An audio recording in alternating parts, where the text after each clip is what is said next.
I'm just going to set the scene with a couple of slides which just differentiate Google from some of the competition, etc. So we'll kick off with that. So first of all, it's good to point out that Google is a very forward-thinking, education-focused organization. So everything that they do with regards to AI has education and learning at the heart of it. Which is really important, obviously, for an organization like yourself. So a lot of the other companies out there are just building these sort of all-purpose models, whereas Google is making an approach to building learning-centric AI tools. Adopting AI is really important. To not adopt AI, it would be like refusing to adopt the internet, right? Years and years ago. The genie is well and truly out of the bottle. So it's about how can we make the use of it and how can we do it in the best way for education. Love that quote from Ravi from University of Michigan. It'd be like rejecting the internet 50 plus years ago. Anyone who rejects it is going to likely be left behind. So it's really important that we don't ignore it. Okay, Google's approach there has a really unique situation or a really unique position in that they own the entire stack when it comes to generative AI. So whether that be the language models that they run on, whether that be the infrastructure that they're hosted on, whether it be all the cloud infrastructure, all of the devices, if we're talking about device endpoint AI, and obviously the delivery of those models through Google Workspace where Gemini is embedded. Interesting point to note that we've all heard of ChatGPT. So Google actually invented the T in ChatGPT, the transformer module. So Google's been at the forefront of generative AI since the very, very beginning. But yeah, having that entire tech stack is really impactful because a lot of the other people have to rely on third-party partnerships when it comes to some of these things, whether it be the language models themselves, whether it be the cloud infrastructure that they are running on, whereas Google doesn't have that, but they have the entire stack. That then allows some extra really important things, such as innovation, reliability, flexibility, being able to come up with things quickly. But the really important one is security. So everything that you do within Google Gemini or within Notebook LM, when you're using your university account, is fully data protected. So nothing goes off to train any large language models. Your data is your data. So it's a full enterprise grade protection that you get when you're using Gemini with your university account. Not the same when you're using your personal Gmail. Just want to point that out. So make sure you're always using your university account with the enterprise protection built into it. Just to highlight that point that we talked about, education being at the heart of what Google does. They have created a specific language model called LearnLM, which is built on top of Gemini and is designed around learning science principles. So the idea is that we're not just going to feed you the information in a lot of cases, but we're going to take you through that learning process, probe your critical thinking skills, work on your cognitive abilities, in order so that you're not just being fed information, but you're thinking. So when you're not thinking, you're not learning. And the idea is to make sure that you are going through a learning process with a number of the tools. And we'll show you some tools today that have got LearnLM baked in and embedded with it. And just to emphasize that point, studies show that people appreciate the pedagogical experience that LearnLM gives over some of the competitive products that are out there. And this is all benchmarked, etc. That LearnLM is particularly a good experience for pedagogical leaders. Okay, that's enough slides. Let's go straight into the demo. So anyone in the room, have you heard of Notebook LM? Is anyone using Notebook LM out of these guys? No? Okay. Well, I'll just start by saying to you and people online, if you haven't seen it, you're welcome, because this is an incredible tool for education in particular. So what is Notebook LM? So Notebook LM is a tool to help you to be able to understand anything. So you go to it by going to notebooklm.google.com. And this is free. Everything I'm going to show you today is free with your university accounts. I'll signpost some things that need where a difference in a paid for edition, but unless I signpost it, everything is free. What you do with Notebook LM is you specifically upload what sources you want to work with on a particular topic. So we can upload our sources here, and it can be PDF files, text files, markdown files, audio files. So if you've got a recorded lecture, it'll listen to the audio and extract all the information. YouTube videos, website links, things from our Google Drive, copy text, etc. So a whole host of sources that we can upload into there. So once we've got our sources uploaded into our notebook, we then have a really nice summary that's built for us of our sources, which is great. It's a really nice starting point. But we also have a really nice chat window interface, and I'm just going to switch it back to default because I left it on Learning Guide. So in here, we can now then start to interact with our sources. So the beauty of this is when we're working within a notebook, everything we do is grounded in our sources that we've uploaded. So the risk for hallucinations is virtually impossible. I'm not going to say impossible, but it's greatly reduced because every response that you get is grounded in the sources that you make. So we can start to ask questions, and this is a history notebook talking about the Renaissance and the Reformation of the Church. So we can just ask the question: what role did the Tudors play in the Reformation of the Church, for instance? And then what it will do is it will go and it will interrogate our sources and it will answer that question in that way. Now, when it gives me an answer back, and forgive me, the internet is a little bit slow today, then we get a nice response that's out, but then we also get all of the sources nicely cited for us as well. So we can see where in our sources it's pulled that information from. So again, we can make sure to see that it's grounded in the information that we have. So really good. We can start to ask information, probe of our sources, etc., which is really, really cool. As I hinted accidentally, we have this default chat, which is then going to give us like the full answer back that we want.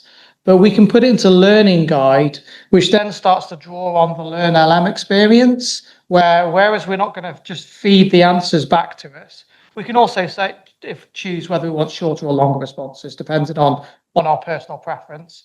I just always tend to leave it as default. So then we could say, okay, it's asking me a random question for some reason. So what role let's ask that same question, does Tudors play in the Reformation of the Church? And this time, it's not going to just feed me that information and all of the sources. It's going to take me through a learning experience using those learning science principles that we talked about. So here we go. It's engaged me. That's an excellent question. To begin with, how much do you already know about it? So it's starting that backwards and forwards engagement where we're going to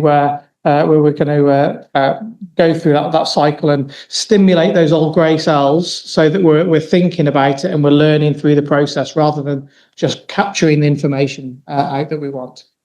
So putting it into learning mode is really great. And already you might be thinking then how you can share a notebook with your students with learning mode turned on, and they can take them through a learning experience. We can go loads deeper though with Notebook LM. So we can also start to create assets and materials for our students, for ourselves, if we were doing a personal notebook. So we can start to generate reports. So for instance, we can generate a study guide, we could generate a briefing document, blog post, and we can see that Gemini is thinking about other things that we might want to do, biographical profiles, historical narrative, etc. So when we do that, we can then start to create these additional resources, and then everything that we've created shows up in our studio section here. So for instance, I've created historical biographies previously, and then it's given me like the movers and shakers about who were the key characters and the people within our sources that impact this subject, for instance. And it puts it into nice tables and all that kind of stuff and formats. So that's quite nice in then creating additional resources for our students. And so creating a study guide is an obvious thing that would be really useful for us to do as an educator. So we've got all of our curriculum resources, and then what we can do is we can create a quiz in there. It's got the answer key for the quiz, essay questions that we can do, glossary of key terms, and so on and so forth. So we can start to pull out all of these useful resources in there as part of the reports section that we can do. We can also generate a mind map if we're a bit more of wanted to explore our documents in a slightly different way. So maybe we wanted to expand on particular aspects. So, we can then expand into go into Catherine of Aragon or whatever it might be, and then it will create a prompt for us, and then we'll take us through that learning process. But if we're a bit more of didn't mean to download it. But if we're a bit more of a visual thinker, then putting a mind map together is quite a good way of evaluating the different branches of our information. So far, so good? Yeah, okay. So where Notebook LM sort of took off and has had its viral moment is the ability to also create audio overviews. So what we can do is we can start to generate a deep dive or an audio overview of our information. So I've done a deep dive here. And I'm just going to press play for us, and hopefully it will play. Welcome to the deep dive. This is where we take your sources, your pile of information, and we really get stuck in. Mm-hmm. Our aim is always to pull out the key bits of knowledge, the insights, so you feel properly informed. Absolutely. And today we're diving into a really monumental chunk of British history, 1509 to 1745, an era just packed with Renaissance, Revolution, and Reformation. It really is quite the transformation. So get ready for some genuinely surprising facts, maybe a few aha. Get the idea? That's really cool. Completely AI generated and really natural sounding, the way they go between the two. There's a question?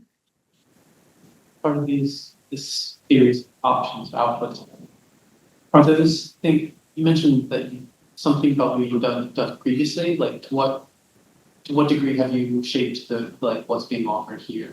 So I just created them. I'll be honest, I didn't do very much in terms of customization, but you can do. So when we're creating an audio overview, for instance, we can create various different types of audio overviews. So we can do a deep dive, which is that 2-person podcast going backwards and forwards.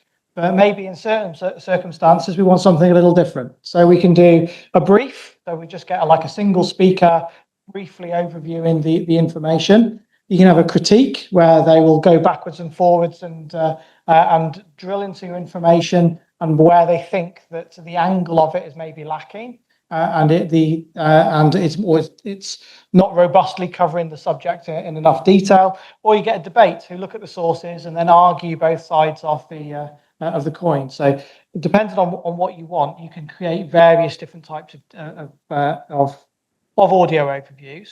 You can also choose the output language. So if you've got students that are English isn't their native isn't their native language, we could do something maybe in their language and include that in our studio. And then also we can also then type a prompt in here as well. So you can ask it to focus on a particular set of sources. Well, in fact, when you're creating it, you can just select by the checkbox on the left-hand side which sources you want it to cover. But if you say, I want you to come at it from this particular angle, you can type a prompt in there, and that will help customize what is coming out. Well, those personalization things, is there an output? You can output the kind of prompts and the kind of selections that someone has done. So the question was, can you output the things that have been previously created within the studio? So the audio overviews, you can download them as an MP3. The video overviews, which I'll show you in a second, you can download as an MP4 video. The reports, you can export these, and so it is a copy and paste job. So copies the content with all of the formatting, which you would then paste into a Google Doc or something like that. And the formatting things prompts and stuff. So these don't contain so here doesn't on the studio side. You can see that the prompt isn't there because that is a curated report that I've generated. If we copy from the chat, then that will include the prompts and everything that are in the chat history. Does that make sense? Brilliant. Yeah, okay, so we covered about how you can download and export, which is great. The other thing that we can do is a video overview, which is really, really nice. So I'm going to start that off playing just because of the internet. So this is like a nice explainer video that you can do where it will pull out pictures and diagrams from your work, and it's a single speaker experience doing an overview explainer. So you'll be able to see that here. All right, we are about to take a journey through one of the most explosive periods in British history. We're talking about a 200-year whirlwind that completely reshaped an entire society, from a medieval island into a global powerhouse. It's an incredible story of kings, rebels, and brilliant thinkers who literally tore down their old worlds to build a new one. And that's exactly what we need to do here. So let's just take a moment and try to imagine a world that would feel completely alien to us now. A world lit by candles and fire, a world ruled by absolute faith, where everything you thought you knew was about to get turned completely upside down. Okay, so think of it like this, a tale of... So you get the idea. So you get a nice explainer video that's going on there. When we're creating a video overview, we've also now got the magic of image creation, which has been brought into it. So we can choose various styles. We did choose to have the classic style before, but now you can choose, retro styles, watercolors. So I did that one in an anime style. So it brings nice image creation into put a little bit of engagement and zip zap zoom into the style of our video overviews as well. So again, yeah, so we can download that as an MP4. So we can see there we've got the download button. We can share, and we can also share the link to it as well. Is that those outputs are based on the sources or chat or both? On the sources. So when we're creating a video overview, so what we could do is we could just like deselect, for instance, we don't want that source, and then we could do that, and then we could then just generate it, and then it will generate it based on when it pops up and starts generating it. It will show that it's been done on 2 sources rather than 3 sources. So the chat is independent. So what we can do is if we've got a really nice chat that we've exported, you'll notice that there is also a save to notes button. So then you can actually then save a chat output into the report section as well if you've managed to come to a real point. And then what you can also do with those things is that you can also then, and I can't remember where the button is, but you can convert that into a source. So then you can then build on that as a particular source point as well. Just can't remember where the button is, but it's there. It is there. So that's something that you can also do. So really cool. The other things that we've got is quizzes as well. So we can generate flashcards. So here's flashcards of this particular topic. And the internet is fine. There we go. We've got 166 flashcards that's generated on my sources here. So we can go through those and check our understanding on those particular topics, which is kind of nice. And then we've also got a quiz. So if I go down to the quiz,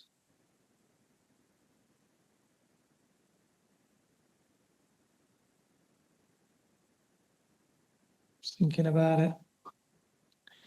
So there we go. It'll load the quiz, and we've got 15 questions. According to the text, primary motivation for Henry VIII. Yes, it was his desire for a male heir. Right, and then we move on to the next question, and so on and so forth. So really good, great tools to understand information in various ways, to probe information in various ways. Notebook LM is an incredible tool. I use it all the time, personally and also professionally. So useful tool, yeah. It's very hierarchical. Do the mind maps ever take any other shape? Because I think that's where maybe personally as a researcher thinking about trying to understand and use sets of literature. So I just wondering if it come in other shape. I don't think so. I think that is the kind of the shape that they do, and there isn't really any customization options with mind maps at the moment either. Obviously, that will likely change, but that's where it is right now. The questions from the Zoom file. Yes, please. So one technical one, how does the audio cope with scientific information where there's quite a lot of complex specific language? It's a really good question. I would say I'm optimistic that they would handle it very, very well. Try it, play with it. Let me know. Let me know how you get on with it. I've done it with some sciencey physics type stuff, and it's understood that absolutely fine. When we get into deep maths and things like that, then I'd be interested to hear what the experience is like. I'm optimistic. It's pretty smart. General one as well. Could you provide some guidance regarding copyright? I guess this is related to the sources. It doesn't like copyright information. If it senses that you're trying to upload a copyrighted source into or copyrighted web link into it, then it often won't process it. It will come up with an error message. So it likes things that are. It's not too bad with PDFs, but and it will certainly and also what you can't do is you can't link to a web link which then sits behind a paywall or behind a login, so it won't be able to navigate past that as well. But copyright information is a tricky one. Sometimes it doesn't. If it recognizes it as being a copyrighted piece of information, it might not let you add it as a source. Yeah. Cool. So that's Notebook LM. Amazing tool. Get on it. It's free. Difference between free and paid for version. The free version, you get to upload 50 sources as a notebook. If you need more than that, researchers might. Then the paid for edition, you can do up to 300 sources in a single notebook. There are also usage limitations on how many audio overviews you can generate in a month, but it's really generous. For most people, it's enough for what they need. I can't remember the exact number, but it's quite generous that they can do. The other thing that you get with paid for edition is around analytics. So we talked about how you'd want to use this as an educator. So we can share our notebooks with other people within York. And what we can do is we can choose to give them full access. So if we're working with other staff members and we want to collaborate on the notebook itself, i.e. adding more sources, creating more types of overviews and things like that, then we can give them full access to a notebook. If we wanted to then only give access to chat only, as in a read-only version of it, which we might want to do with our students, then we can share it in that way. And then you can add people in groups, so you can add all whatever your department group is, and you'll be able to share it with all of those people, or copy the link and push it out via your LMS, whatever it might be. But then if you wanted to get analytics on how it's being used, then that requires the paid for license. Then you'll be able to see how people are interacting with your notebooks and getting those analytics, which you might want to do to see if your students are getting the most out of it, for instance. Cool. All right, let's move into a different tool. Let's go into Gemini. Who's used Gemini out of the room? 2 out of the 3. Fantastic. Loads online, I'm sure. So I'm going to show you a couple of things that we can do within Gemini, particularly from an education perspective. The first is around creation of new assets. So in Gemini, we've got a couple of things just to show you the anatomy of it. We can select our language model up in the top left. So there's 2.5 Flash, which is great for all-purpose quick responses around help. If we want something a bit more in-depth, a more reasoning-based model, which is also great for maths and code, we use 2.5 Pro. I tend to live in 2.5 Pro because I don't mind the longer responses. I'd rather have more in-depth responses coming back. Down here, then, we've got the individual tools that we can use within Gemini. So we've got the ability to do deep research, which I'll show you in a second. We've got Canvas, which I'm going to show you right now. And then there's also creating images, creating videos. You need the paid for version with a Gemini to create videos in Gemini, but you can do it somewhere else for free. I'll show you in a minute.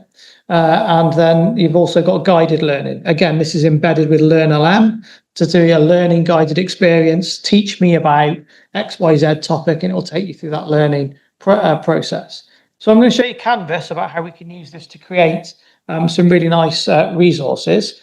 So I'm not very smart, so I'm going to ask it to create a resource on something I understand. So we could go to, so we could say, for instance, create an interactive diagram of the water cycle,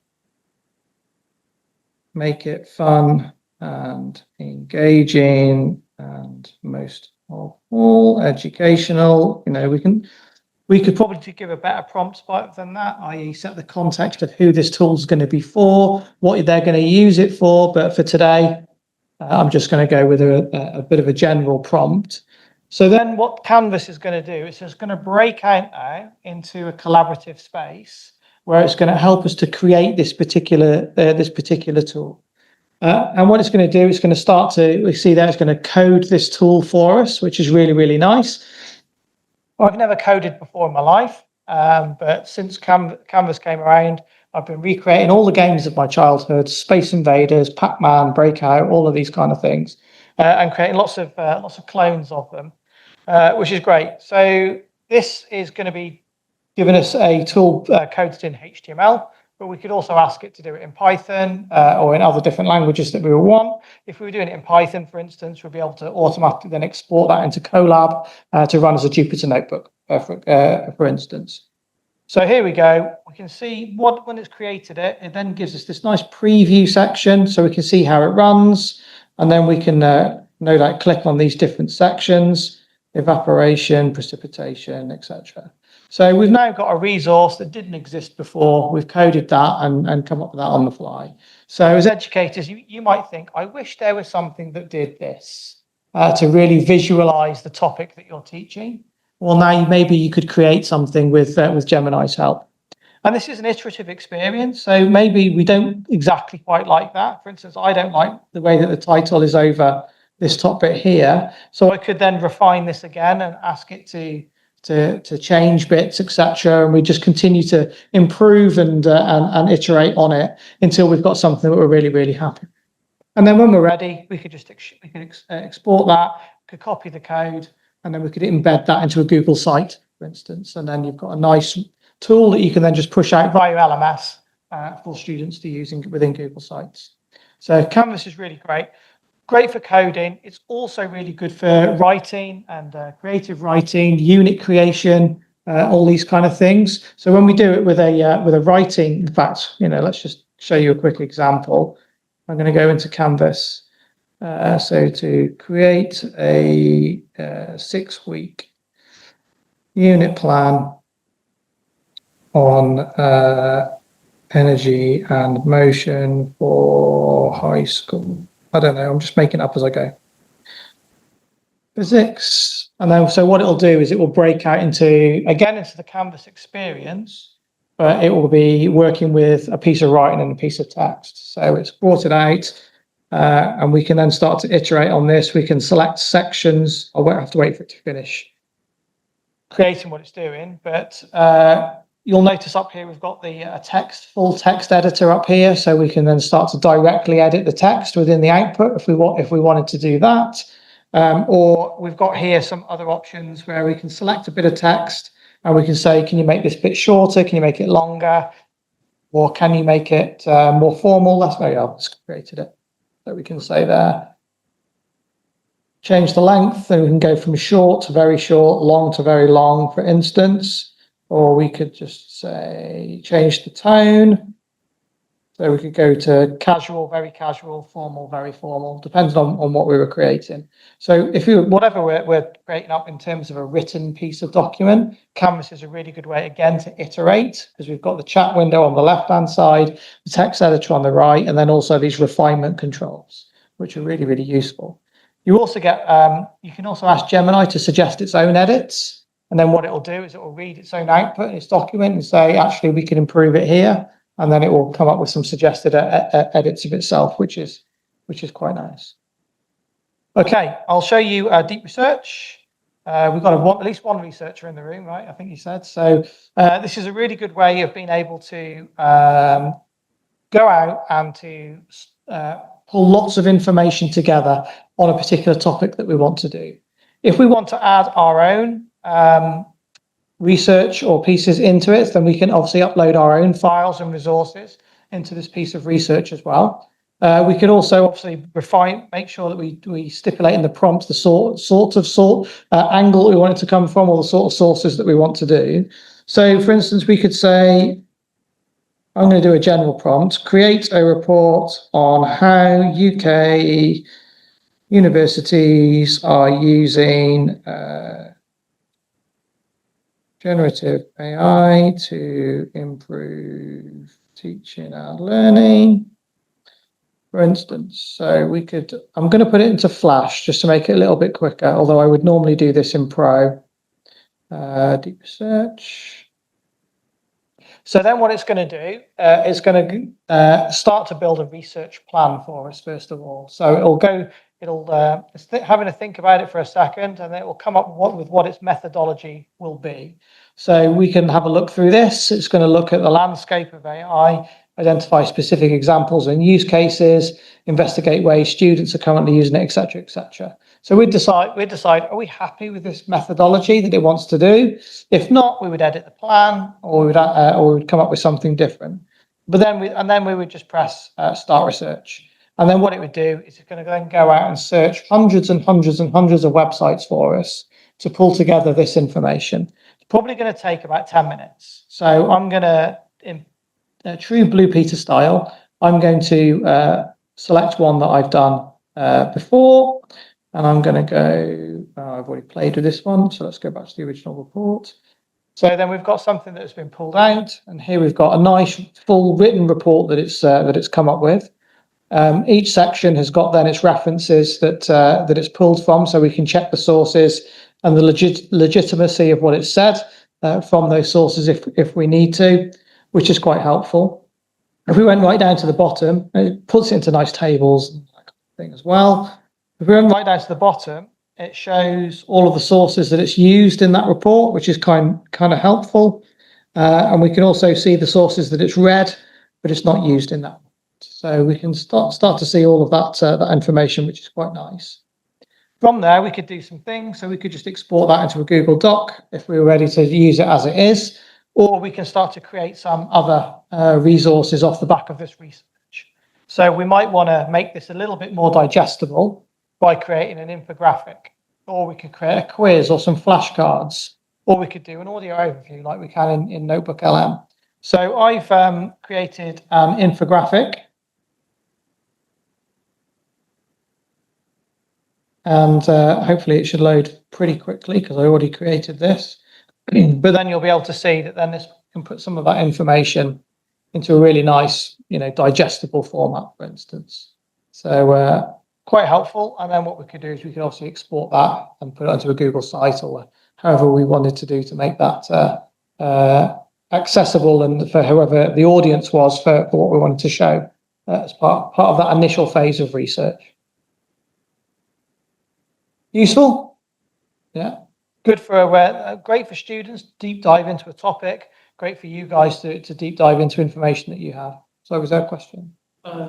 Yeah. So first of all, for the graphic, are there citations for things? Does that come out, or can you export those? I don't think there is. Yeah, exactly. It's based on the report. Yeah. So it's sorry. Let me just go up to the infographic. It was put it in a different color. Oh, okay. Theoretically, identify the sources. Oh no, that's because it's an interactive one. This is different. This is actually an interactive overview. So I asked it to build a website. So then we've got clickable areas and things like that where we can go into, for instance. In the infographic, let me go back to the infographic.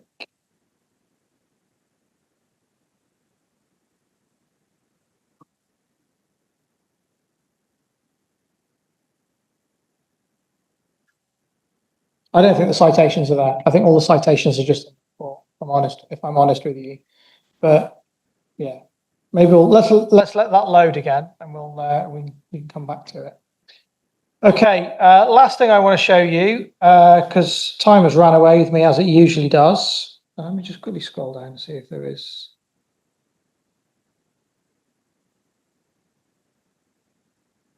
Yeah, I can't see anything obvious. It says this is a visual summary and not a replacement for the full report. So yeah, okay. Last thing I want to show you is Google Vids. So this is a really nice video creation tool. So thinking about you as educators wanting to create resources for your students that are nice explainer videos or other things. So there's a nice Gemini which is sprinkled across this video creation and editing tool. You get to this by going to vids.google.com. And there's various things that we can do. So we could build a storyboard, or we could convert existing slides if we've got an existing slide presentation. I'll show you the storyboard option. So we could say, for instance, create an introduction to University of York and its amazing history, breadth of, I don't know, I'm just completely making it up, as you can tell. So for demonstration purposes, it'll be fine. So then what we do is we press next, and what it does is it then creates us an outline of what we want to, what it's going to generate for us. So we've got all of these sections, and we could choose to edit these sections, or we could add extra sections, or we could delete sections. But for now, we'll just leave it as it is. Then it will ask us to choose a templated style. I like this one because it's nice and clean. And then what it can do is it can then help us to create a draft video. So then what Gemini is going to do is it's going to take that outline, and it's going to take stock footage. It's going to take stock audio to give us a nice soundtrack to go with it. It's going to create a script for each of the video sections. And it's also going to AI generate a voiceover for us for all of the sections in the video, which is really, really cool. And it's taken a few minutes because the internet is crunching away, but hopefully that won't take too long. So there we go. We've got an example here, and it started to build this. And then if we wanted to, we can then look at our scripts. So we can see the scripts for all of the scenes there that it's created for us. And we can edit all of those. We could generate voiceovers, although it automatically generates those for us. So then we can start to see how this plays, if the internet is ready for it.